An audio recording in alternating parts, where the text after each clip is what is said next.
이 시간 우리가 함께 나눌 하나님의 말씀은 신약성경 로마서 1장 16절 17절 말씀입니다.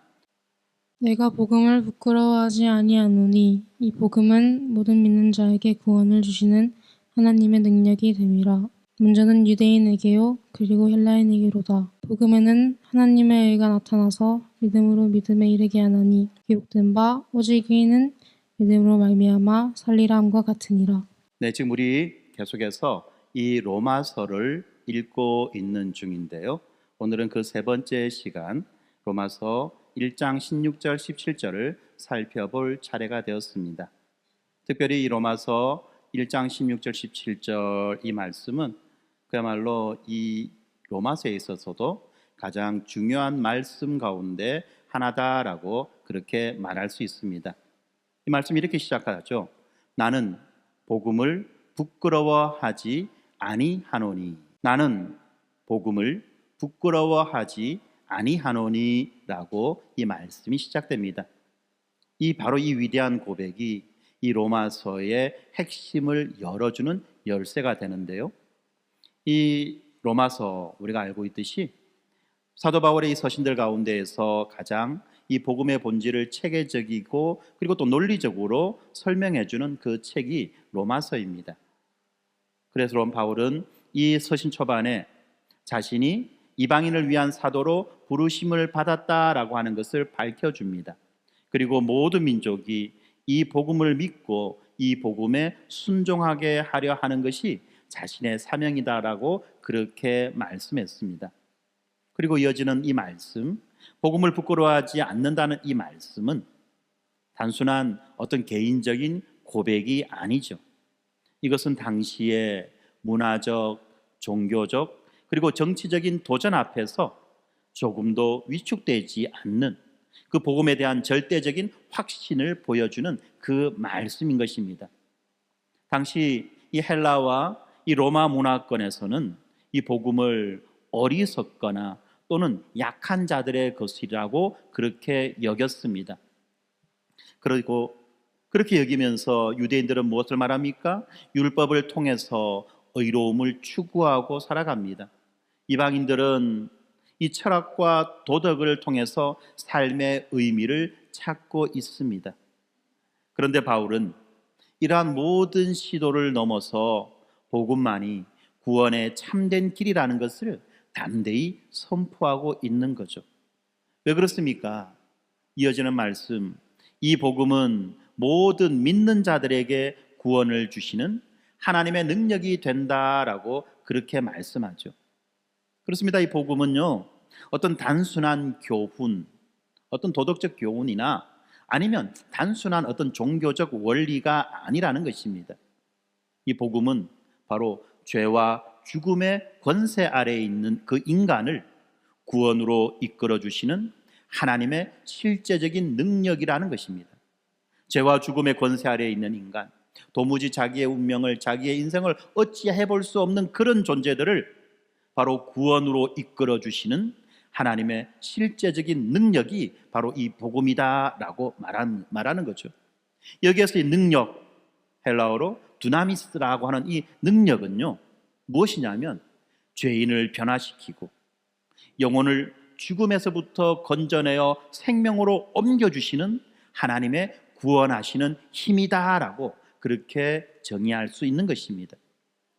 그러면서 말합니다. 이 복음에는 어떠한 차별도 없다고 그렇게 말합니다.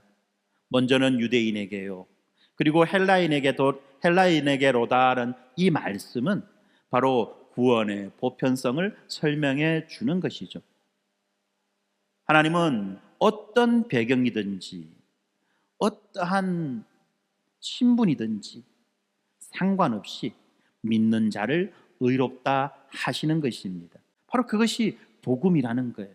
이어지는 말씀, 복음에는 하나님의 의가 나타나서 믿음으로 믿음에 이르게 하나니 기록된 바 오직 의인은 믿음으로 말미암아 살리라 함과 같으니라 라고 그렇게 말씀하시는 것처럼 복음은 인간의 의가 아니라 하나님의 의를 드러낸다고 말씀합니다. 여기에서 의가 무엇입니까? 이 의라고 하는 것, 특별히 하나님의 의라고 하는 이 의는 하나님께서 그리스도 안에서 완성하시고 죄인을 의롭다 하시는 선언이라고 말할 수 있습니다. 하나님께서 그리스도 안에서 완성하시고 그리고 그 완성의 결과로서 죄인을 의롭다고 하시는 그 선언, 이것이 바로 하나님의 의다라고 본문이 말하고 있는 것입니다. 그런데 이어지는 말씀, 이 믿음으로 믿음에 이르게 한다는 이 표현, 이것을 우리가 살펴볼 때 이 하나님의 의와 이 믿음은 깊은 관련이 있는 거죠. 믿음으로 믿음에 이르게 한다는 이 표현이 어떤 말입니까? 구원의 시작과 끝이 모두 믿음으로 이루어진다는 것입니다. 사랑하는 성도 여러분, 이 복음은요, 어떤 단순한 위로가 아닙니다. 물론 우리가 흔히들 복음이 위로한다라는 그런 말을 쓰기도 하는데, 그때 여러분들 잘 생각하셔야 돼요. 이 위로라고 하는 이 말이 어떤 단순한 감정적이고 정서적인 위로가 아니라는 것입니다. 복음은 단순한 위로도 아닙니다. 또한 우리 감정의 도피처도 아닙니다. 복음은 죄인을 향한 하나님의 의가 나타나는 구원의 능력인 것입니다. 오직 이 복음만이 세상의 불의와 인간의 죄악을 해결할 수 있는 참된 답이라는 것입니다. 그렇기 때문에 바울이 이 복음을 부끄러워하지 않는 것이죠. 이 복음을 부끄러워하지 않는 그 이유가 무엇입니까? 바로 모든 사람에게 유대인이나 헬라인이나 할 것 없이, 오늘날의 표현으로 말하면 어떤 말입니까? 어떤 족속, 어떤 민족, 어떤 인종이든지 차별 없이 구별 없이 라는 말 아니겠습니까? 모든 사람에게 구원을 주시는 하나님의 능력이 되기 때문에 그런 것입니다. 말씀을 하나하나 좀 뜯어서 자세히 살펴보도록 하겠습니다. 먼저 로마서 1장 16절에서 바울은 복음을 모든 믿는 자에게 구원을 주시는 하나님의 능력이다 라고 그렇게 선언합니다. 능력은 단순한 가능성이나 어떤 잠재력이 아닙니다. 아까도 말씀드렸지만 이 헬라어 단어 두나미스라고 하는 이 능력은요, 실질적으로 역사하는 힘, 이렇게 말하면 또 어렵죠. 실질적으로 작동하고 움직이는 어떤 힘이라는 것입니다. 사람의 삶과 그 운명을 바꾸는 하나님의 주권적이고 효과적인 일하심이다라고 하는 것입니다. 다시 말씀드리지만 복음은 단순한 감정적인 위로도 아니고 어떤 철학적인 위안도 아닙니다. 실제로 죄인을 구원하고 변화시키는 하나님의 능력이고, 그리고 이 복음 안에는 하나님의 의가 나타난다라고 말하고 있습니다. 하나님의 의가 나타난다라고 말할 때 어떤 사람들은 이 의문을 품습니다. 왜 그렇습니까? 이 세상에 불의와 부조리한 현실이 얼마나 많이 있습니까? 그런 불의와 부조리한 현실 앞에서 분노하며 하나님께 항변하고 싶은 그런 분들도 있을 수 있을 것입니다. 이 정의롭지 못한 사회 구조가 있어요. 쉽게 무너지는 신뢰가 있습니다. 그리고 공동체는 날마다 허물어져 갑니다. 그리고 또한 우리 각자의 삶의 무게도 너무나도 불공평해 보이기도 합니다. 이런 비합리적이고 부조리한 실상 앞에서 이게 정말 하나님의 능력이고 하나님의 공의입니까? 라고 그렇게 말할 수 있는 것입니다. 왜 악인이 형통하고 정직한 자는 짓눌릴 수밖에 없는 것입니까? 라고 한탄합니다. 우리는 종종 이 공의의 실종 앞에서 마음을 찢으며 살아갑니다. 그러나 여러분, 이 바울이 로마 제국의 중심, 온갖 우상과 타락과 사치와 향락과 또한 이 정치적인 억압과 권모술수와 도덕적인 그 붕괴 속에서 이렇게 선언합니다. 복음은 하나님의 능력이고 이 복음은 하나님의 의를 드러낸다. 세상의 불의가 아무리 강하게 보인다 할지라도 복음 앞에서는 무력하다는 것입니다. 복음은 단순히 이 사회 시스템을 바로 잡는 힘이 아니라 사람을 다시 살리는 능력이라는 것입니다. 죄로 병든 인간의 마음을 치료하고 왜곡된 의에 대한 그 감각을 십자가의 은혜로 다시 바르게 정렬시켜 주는 것이 복음이라는 것을 우리는 기억해야만 합니다. 또 어떤 이들은 이렇게 말합니다. 나는 미래에 대한 어떤 막연한 기회와 기대가 있지만 그 의미를 모르겠습니다. 기도는 하고 있지만 내 인생이 어디로 가는지, 주님의 뜻이 무엇인지 잘 모르겠습니다 라고 말하는 사람들도 있습니다. 여러분, 그런 분일수록 복음을 믿어야만 합니다. 왜 그렇습니까? 복음은요, 단순하게 목표를 알려주는 이정표가 아니라는 거예요. 단순하게 목표를 알려주는 이정표가 아니라 바로 하나님의 능력이라고 했죠? 어떤 능력입니까? 그 방향을 향해서 뚜벅뚜벅 걸어가게 해주는 힘이라는 것입니다. 믿음이라고 하는 것이 무엇입니까? 앞이 보이기 때문에 걷는 것이 아니라 말씀이 그 길이다라고 말해주기 때문에 걸어가는 것이 믿음입니다. 시편 119편 105절에 보니까 주의 말씀은 내 발의 등이요 내 길의 빛이시니이다 라고 말씀합니다. 여기에서 등이다, 빛이다 라고 하는 이 말은 흔히들 착각하기를 어떤 서치라이트처럼 전방 500m를 쫙 비춰주는 그런 것이 아니라는 겁니다. 여기에서 말하는 이 등이라고 하는 것은 밤길을 걸어가는 사람의 손에 잡고 가는 그 호롱불과 같은, 등불과 같은 그런 역할을 하죠. 또 손에 물건을 들고 가는 사람은 이 등불을 어디에다 답니까? 그 사람의 무릎에다 달아요. 한번 생각해 보세요. 내 손 안에 손 위에 들려 있는 작은 호롱불.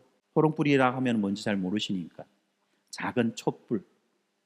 작은 촛불 하나 들고 그렇게 앞을 걸어간다 생각해 봅시다.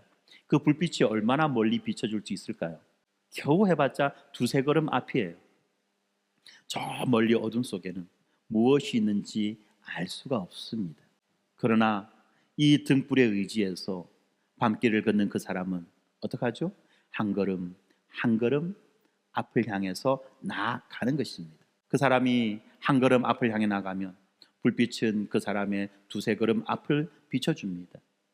또 다시 두세 걸음 앞으로 나아가면 불빛은 또 다시 그 사람의 두세 걸음 앞을 비춰주죠. 불안합니다.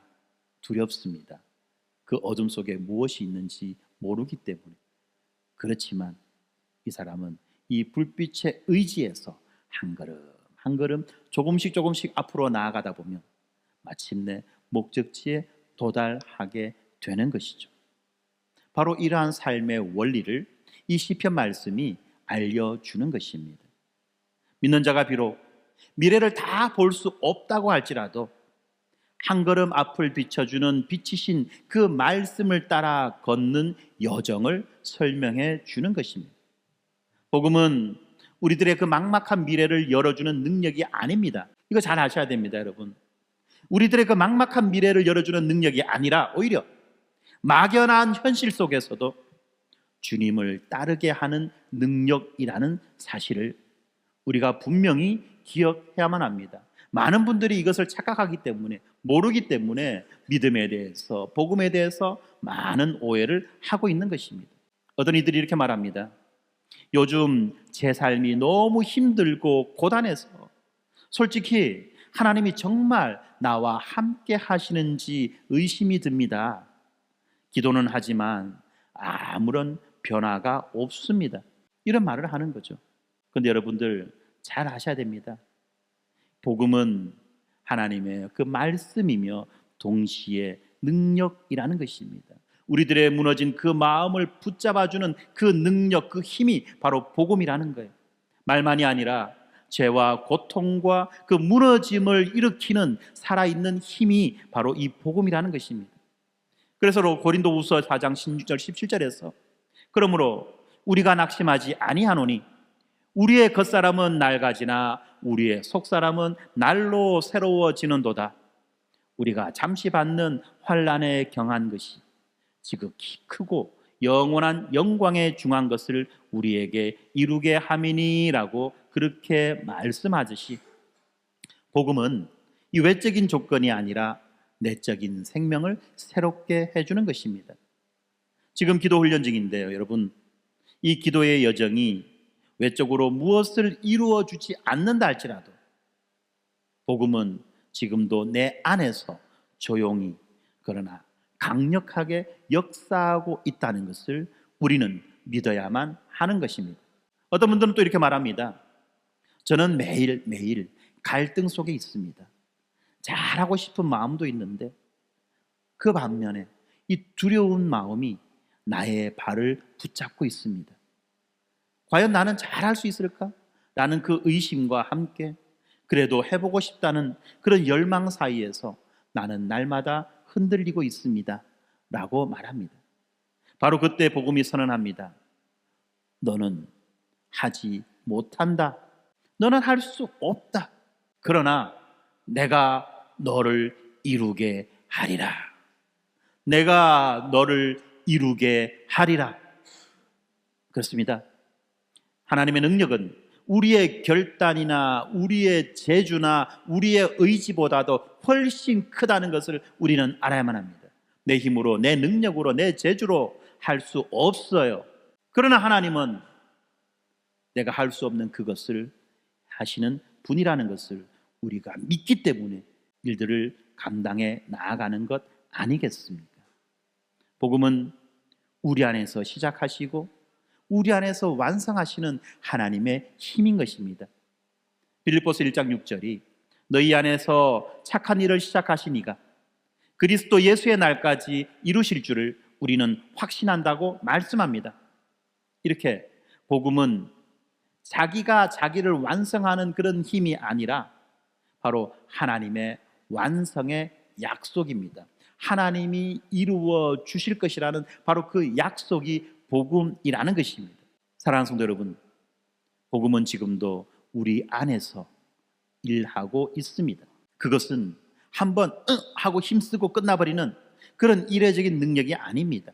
오늘 이 자리에서 내 가슴 한복판에서 불의와 싸우는 여러분들의 그 분노를 깨끗하게 정화시켜 줄 것이고 불확실한 미래 속에서도 묵묵히 걸어갈 수 있는 발걸음을 붙들어 주는 것이며 고단한 그 삶의 현실에서 주저앉지 않도록 그리고 또 의욕과 이 두려움 사이에 흔들리는 그 갈등을 이길 수 있도록 역사하시는 작동하시는 하나님의 능력이라는 것입니다. 복음은 하나님께서 우리 안에서 역사하시는 능력입니다.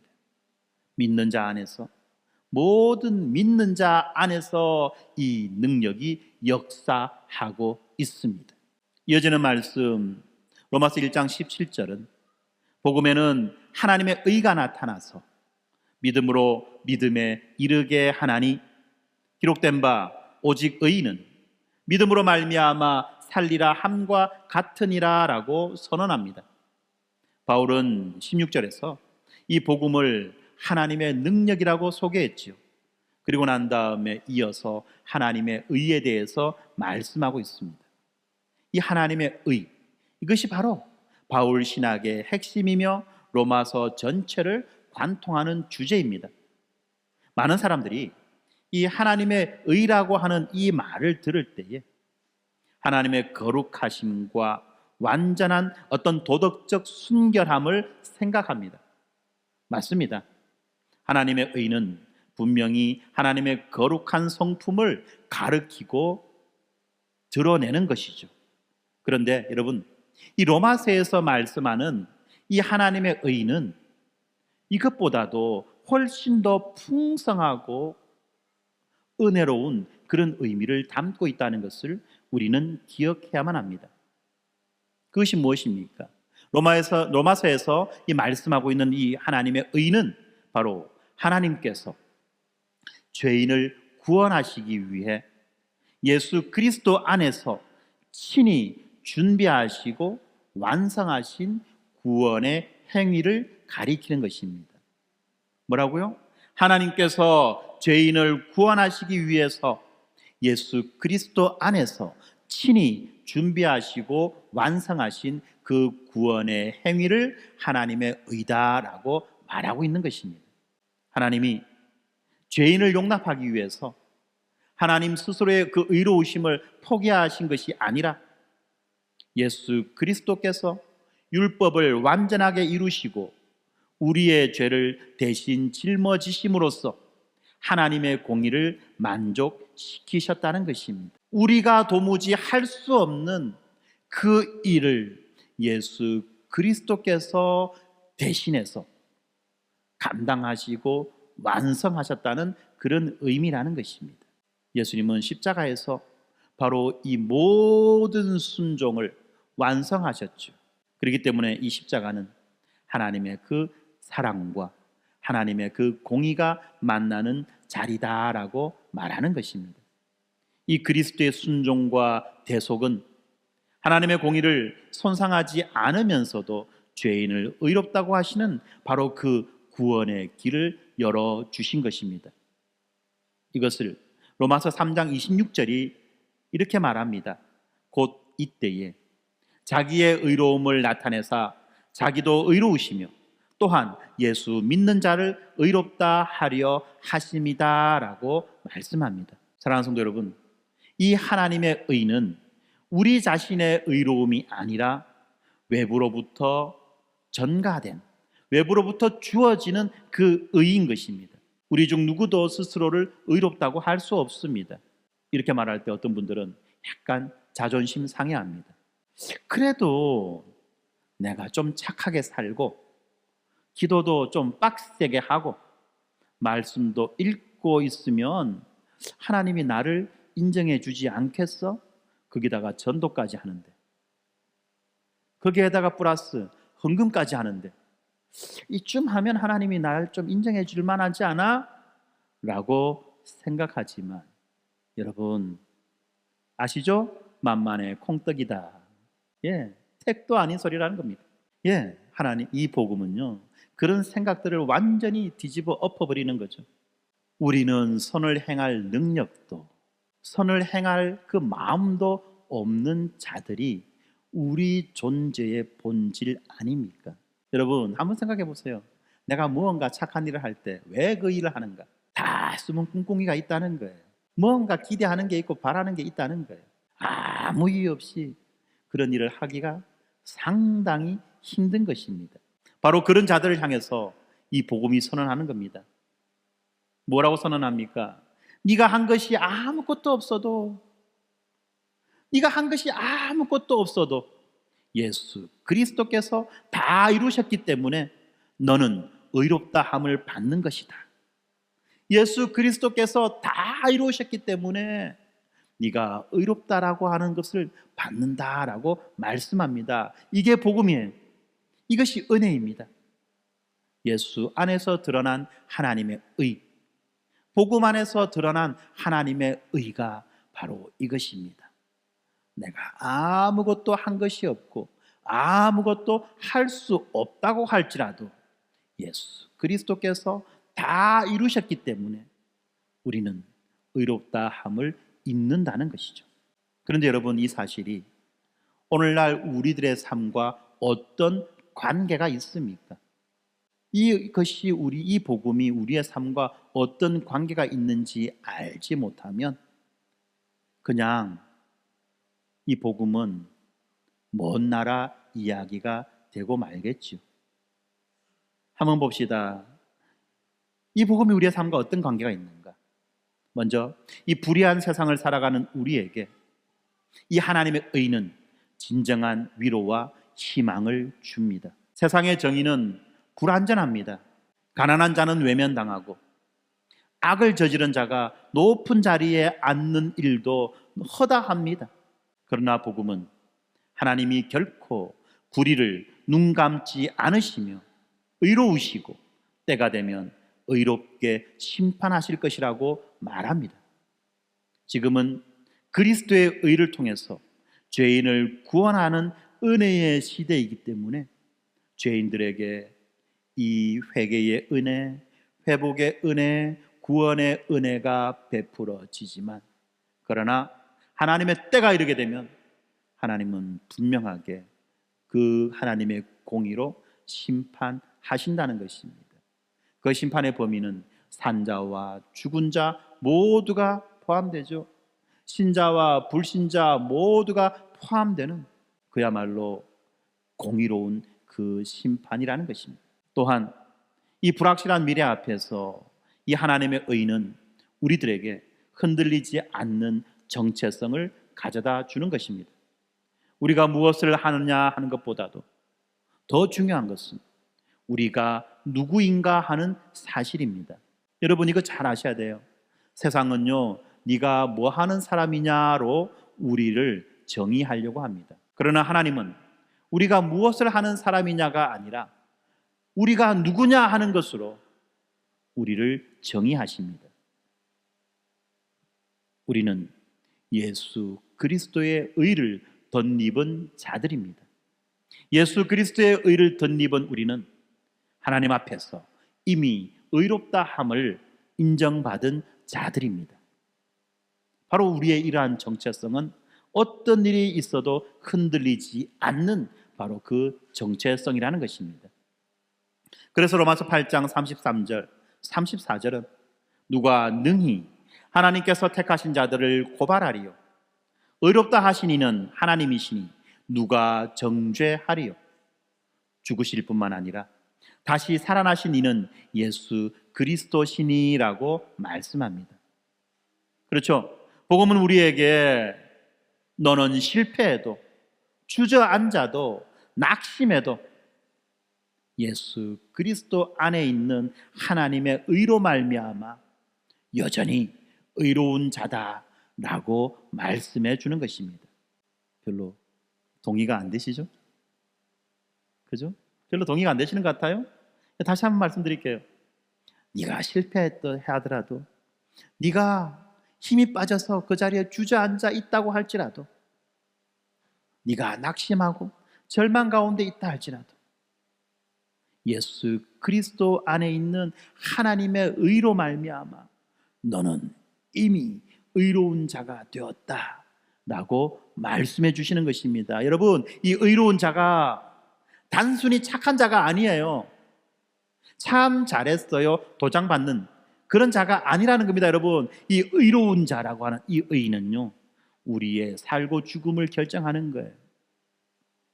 우리의 영생과 우리의 영원한 멸망을 구별하는 그 분기점이 바로 이 의로움이라는 것입니다. 우리 땅 가운데에서 소망 없는 자로, 영원히 망할 자로 끝나버리느냐, 아니면 우리의 영생이 보장된 자로서 영원한 소망을 가지고 기대와 희망을 가지고 살아가느냐 하는 것이 바로 이 의로움에 의해서 결정된다는 거예요. 그런데 하나님이 우리를 이미 의로운 자다라고 그렇게 말씀해 주시는 것입니다. 아멘? 네, 아멘입니다. 그렇습니다. 이러한 하나님의 의는요, 이러한 하나님의 의는 내가 쌓거나 내가 만들어내는 것이 아니에요. 나의 공로가 아닙니다. 바로 우리가 믿음으로 받는 선물이라는 것입니다. 그래서 바울은 믿음으로 믿음에 이르게 한다라고 말씀하는 것입니다. 처음부터 끝까지가 다 믿음입니다. 이 믿음은 기도의 자리에서 성장합니다. 그리고 말씀 앞에서 단단해져 갑니다. 그리고 이 믿음은 성령의 도우심 안에서 우리들의 그 답답한 현실을 이기게 해주는 것입니다. 지금 우리는 기도 훈련 중인데요, 하나님의 의는 기도를 많이 해서 얻는 보상이 아니라는 것을 기억해야 됩니다. 그러면 기도는 무엇입니까? 우리가 왜 기도합니까? 기도는 우리가 하나님의 의를 더 분명히 깨닫게 해주는 것이죠. 어떤 의입니까? 바로 죄인을 구원하시는 하나님의 그 행위에 대해서 더 분명히 깨닫게 해주는 것이 기도입니다. 뿐만 아니라 기도는 이미 받은 은혜에 더 깊이 뿌리를 내리는 영적인 훈련입니다. 이 기도는 의를 얻는 수단이 아니라 의로움에 합당한 자로 살아가도록 이끌어주는 그 길이 되는 것입니다. 사랑하는 성도 여러분, 우리는 예수 그리스도 앞에 나타난 이 하나님의 의를 붙들어야만 합니다. 세상은 여전히 우리를 어떤 자격과 어떤 업적으로, 어떤 성과로 우리를 평가합니다. 그러나 하나님은 우리의 자격과 우리의 업적과 우리의 성과로 우리를 평가하는 것이 아니라 바로 그리스도의 자격과 그리스도의 업적과 그리스도의 성과로 우리를 의롭다라고 그렇게 말씀해 주시는 것입니다. 우리는 그 은혜를 믿음으로 받았고 이제는 믿음으로 살아가는 것입니다.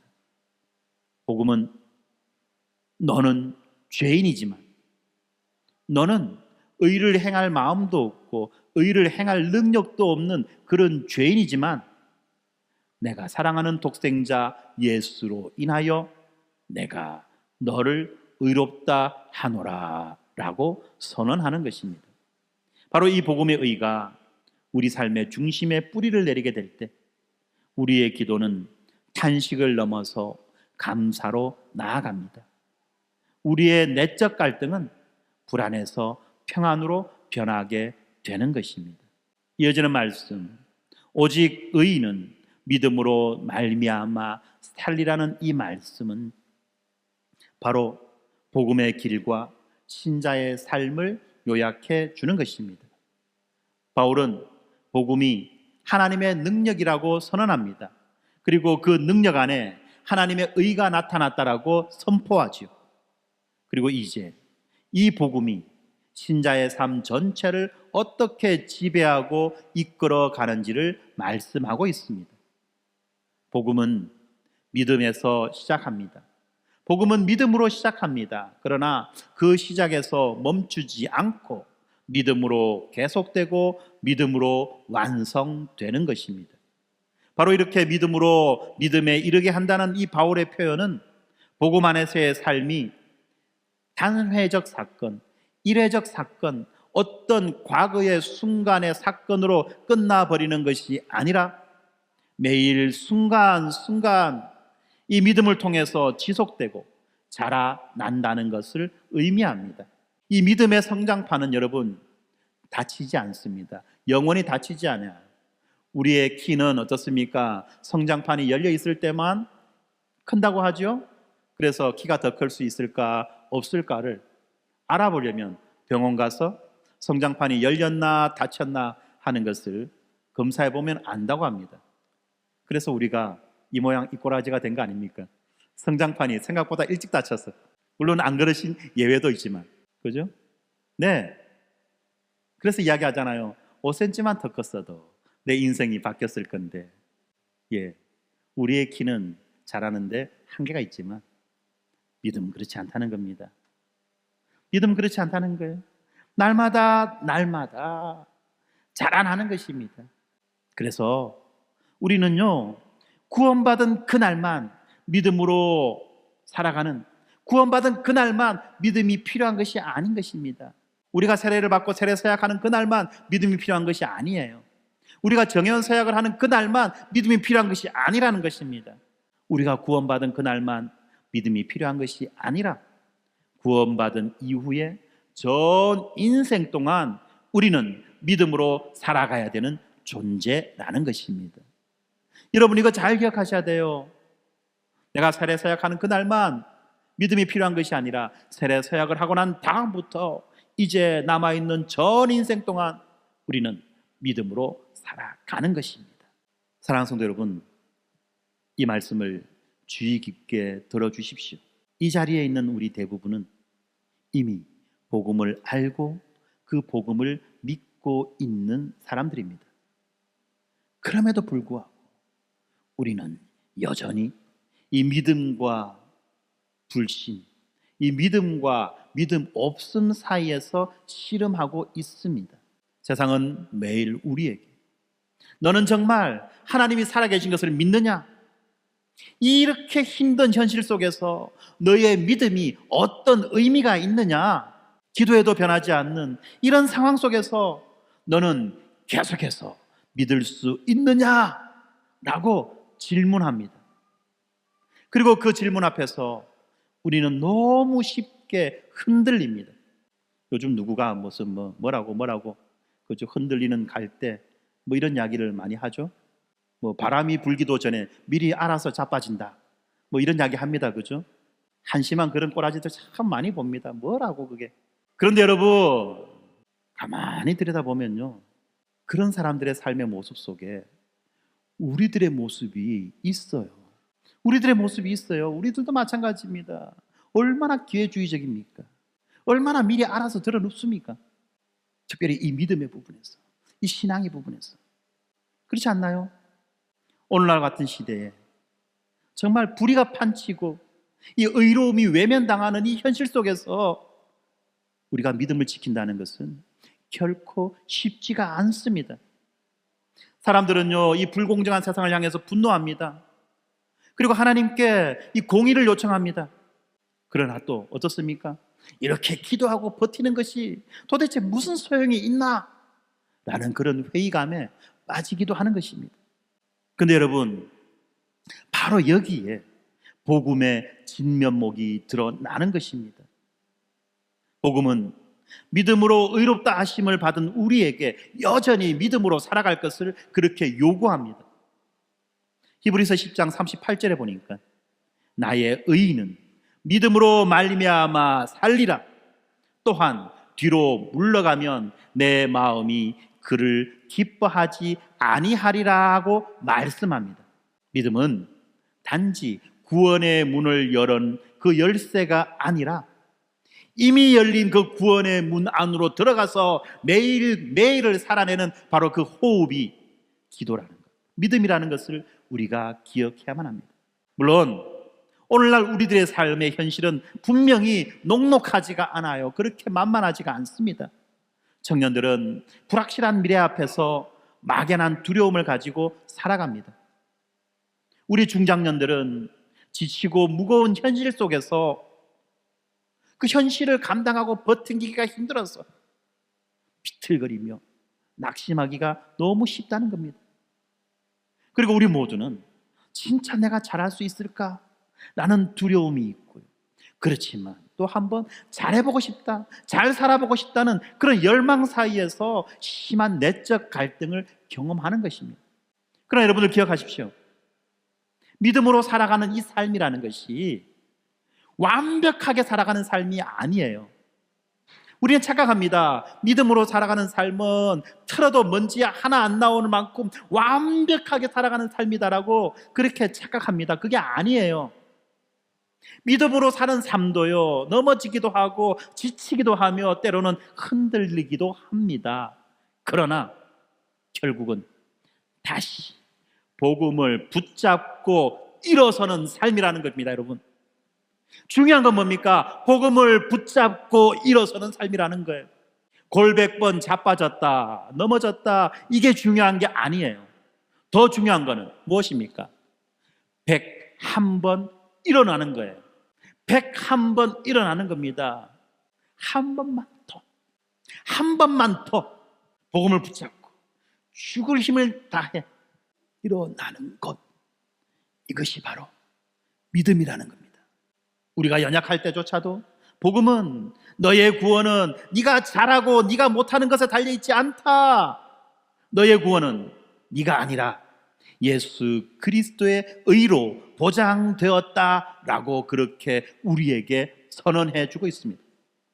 이 선언이 우리를 다시 일으켜주는 것입니다. 여러분, 믿음으로 시작된 여정은 은혜로 유지됩니다. 그리고 은혜로 완성됩니다.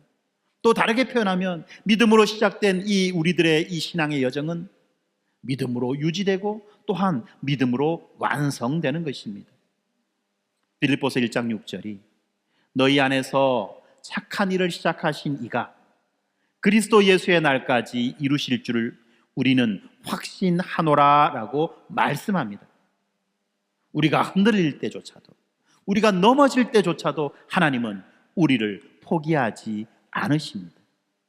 하나님은 우리를 의롭다 하셨을 뿐만 아니라 우리를 의인답게 살아가도록 우리를 이끌어 주시는 신실하신 주님이십니다. 우리가 지금 기도를 하고 있지요. 기도는 단순히 소원을 말하는 시간이 아닙니다. 기도는 복음 안에서 이미 의롭다 하신 하나님의 은혜를 더 깊이 경험하는 시간인 것입니다. 그래서 기도를 하는 동안 우리는 무거운 현실 속에서도 믿음으로 우리의 삶을 주님께 맡기는 법을 배워가는 것입니다. 잘하고 싶지만 잘할 수 있을까라고 하는 이 두려움이 공존하는 바로 그 지점에서 우리는 날마다 복음을 다시 듣고 복음을 붙잡고 복음 안에서 다시 일어서는 것입니다. 이것이 바로 믿음으로 시작하여 믿음으로 완성되는 인생인 것입니다.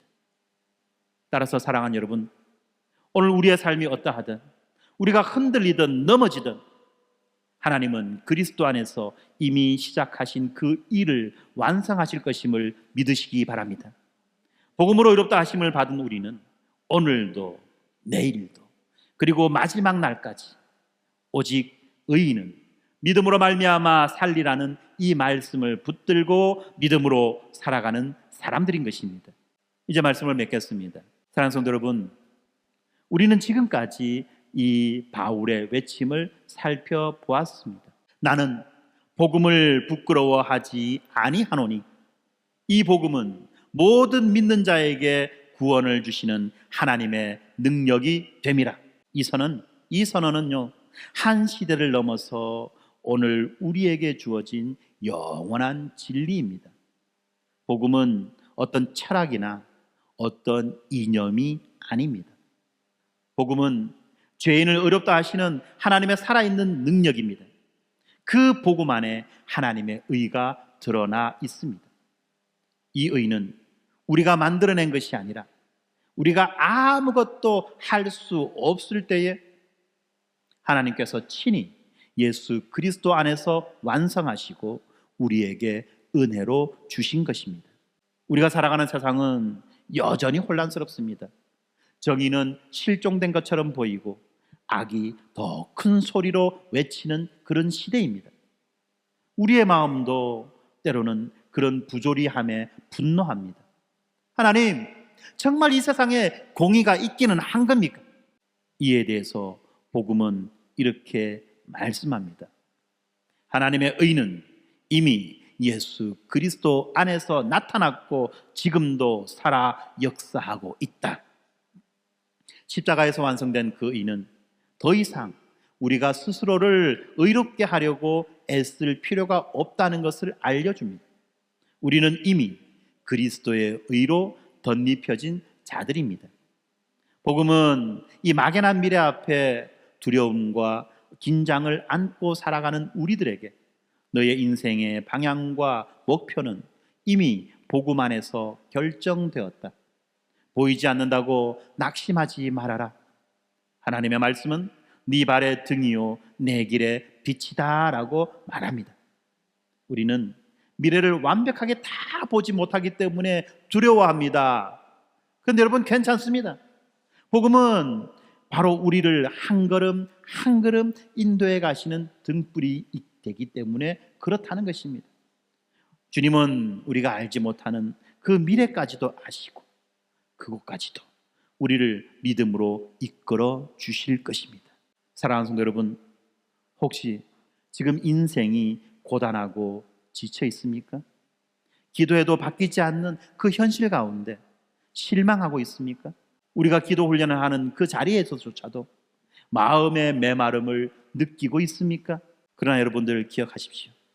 복음은 외적인 형편이 아니라 우리의 속사람을 날마다 새롭게 하는 능력인 것입니다.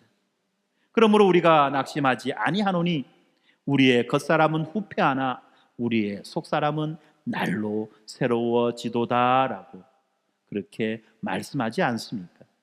복음은 지금도 우리 안에서 역사합니다.